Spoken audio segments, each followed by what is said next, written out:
তুমি free fire খেলছো, তুমি কি হাউজে কাউসারের আশা করতে পারো? তুমি কি জানো হাউজে কাউসারের পানি কত মজা? তুমি কি কখনো জানো যুবক, পাবজি আর ফ্রি ফায়ার নিয়ে যারা ব্যস্ত থাকো, তোমাকে আমি একটা জিনিস দেব, তুমি ওয়াদা করো ফ্রি ফায়ার ছাড়বে কিনা। যদি আমি যেটা দেবো সেটা যদি ফ্রি ফায়ারের চেয়ে কোটি গুণ বেশি মজাদার না হয়, ছাড়ার দরকার নেই। যদি মজাদার হয় ছাড়বে, ওয়াদা করো ভাই, হাত তোলো। যারা খেলো তারা হাত তোলো, দাঁড়িয়ে বলো, জনগণকে শুনিয়ে বলো আমি আজকে ছেড়ে দেবো যদি হুজুর আপনারটা মজাদার হয়।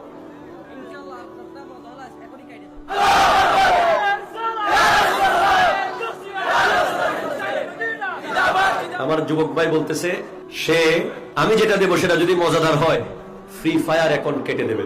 সত্যি তো? সিট মেরাজে যাওয়ার পরে আমার নবী দেখলেন একটা ঝর্ণা জান্নাতের ভিতরে। কি দেখেছেন ভাই? যেটার এক পার বানানো হয়েছে স্বর্ণ দিয়ে, আরেক পার বানানো হয়েছে মুক্তা আর মণি দিয়ে। যেটার ভিতরে দেখ মাটি থাকে না, ঝর্ণার ভিতরে ওই মাটি বানানো হয়েছে কস্তুরি দিয়ে, তলা বানানো হয়েছে হীরা দিয়ে। সেখান দিয়ে যে পানিগুলো যাচ্ছিল আমার নবী দেখলেন সেই পানিগুলো দুধের চেয়ে সাদা। এবার খেয়ে দেখলেন মধুর চেয়ে মিষ্টি। এবার দেখলেন বরফের চেয়ে ঠান্ডা। জিবরিল এটা কি? ও জিবরাইল এটা কি? জিবরিল আমিন বলছেন হাযা আল কাউসার, এটাই হলো কাউসার, হাউজে কাউসার।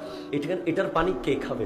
যে আমার উম্মতের ভিতরে আমার দরুদ সবচেয়ে বেশি পড়বে, সে এটার পানি খাবে। এরপরে ভিতরে দেখলেন আরেকটা হাউস,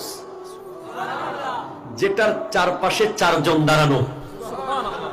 এক কোনায় দাঁড়িয়ে আছে সিদ্দিক আকবর, আরেক কোনায় দাঁড়িয়ে থাকবে ফারুক আজম, আরেক কোনায় উসমানে জুন্নুরাইন, আরেক কোনায় মাওলা আলী।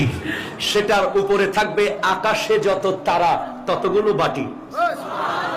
সেটার পানি যে এক বাটি খেতে পারবে 50,000 বছর আর তৃষ্ণা লাগবে না।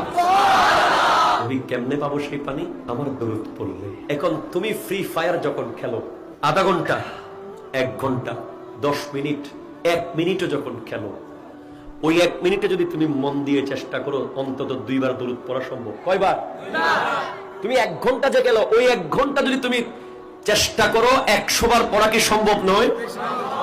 1 ঘন্টায় মিনিমাম 100 বার না, মিনিমাম চেষ্টা করে 500 বার পড়া যাবে। আর আমার নবী বলেছেন যে ব্যক্তি 100 বার আমার উপরে দরুদ পড়বে, কাতাবাল্লাহু বাইনা আইনাইহি বারাআতাম মিনান নিফাক ওয়া মিনান নার ওয়া আসকানাহু মা'আশ শুহাদা ফি ইয়াউমিল কিয়ামাহ।